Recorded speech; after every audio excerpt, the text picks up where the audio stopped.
Title: Rising Star, Part 7, Breaking the Silence. Things had been good, better than good. Her art was thriving, her friendships were stronger than ever, and her bond with Arjun had grown deeper in quite meaningful ways. From late-night calls that stretched until sunrise to small moments, like Arjun holding her hand under the table at lunch or walking her home even when it meant taking the longer route, everything felt safe.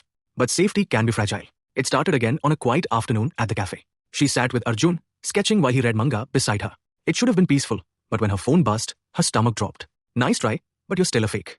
The message hit harder than she expected. She hadn't seen one in weeks. She thought it was over. Her fingers trembled slightly as she locked her phone. You okay? Arjun asked without looking up. Yeah, she lied, forcing a smile. But he knew better. That night, she barely slept.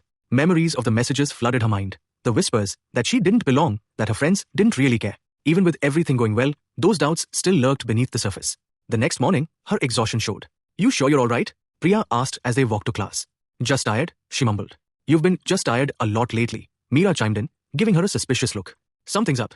I said I'm fine, she snapped, a little too harshly. Meera and Priya exchanged glances, but didn't push.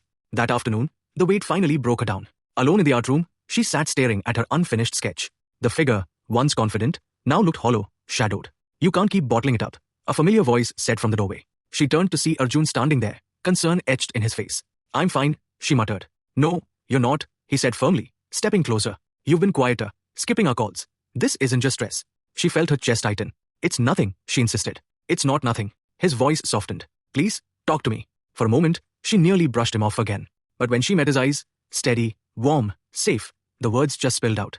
I thought it was over, she whispered. The messages, they started again. Arjun's expression darkened. Since when? Yesterday, she admitted. But it's not just that. I can't stop thinking about what they said before. That I don't deserve this, that people are just pretending to care. Her voice wavered. Sometimes, I believe it. You know that's not true, Arjun said, stepping closer. But what if it is? She whispered. What if everyone's just tired of me? We're not, Arjun said firmly. Not me, not Meera, not Priya, none of us. When she didn't respond, he reached out, gently brushing his fingers against hers.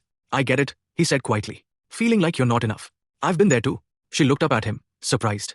I spent months thinking I couldn't catch up with everyone, he admitted. Like, I was just the quiet guy that no one really noticed. But then, you showed up. And suddenly, I didn't feel invisible anymore. You're not invisible, she said softly. And neither are you, he answered.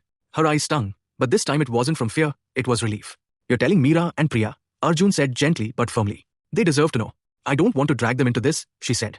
They want to be there for you, Arjun insisted. And I know that because they've been asking me what's wrong for weeks. Later that evening, she stood in Priya's living room with Arjun at her side. Meera's arms were crossed, her face unreadable.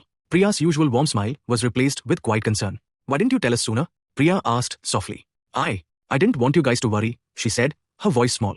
You idiot. Meera muttered before pulling her into a tight hug. We're supposed to worry. That's what friends do.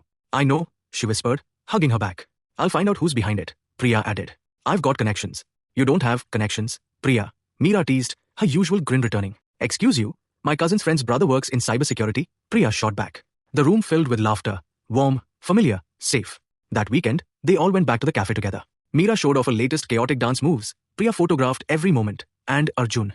Well, Arjun barely left the side. You feeling better? He asked quietly. Yeah, she said, resting her head on his shoulder. A lot better. You're still my hero, you know, he murmured. Yeah? She teased. Well, you're still my anchor. He grinned, and for the first time in a long while, the doubts in her mind finally went quiet. She wasn't alone, and she never would be.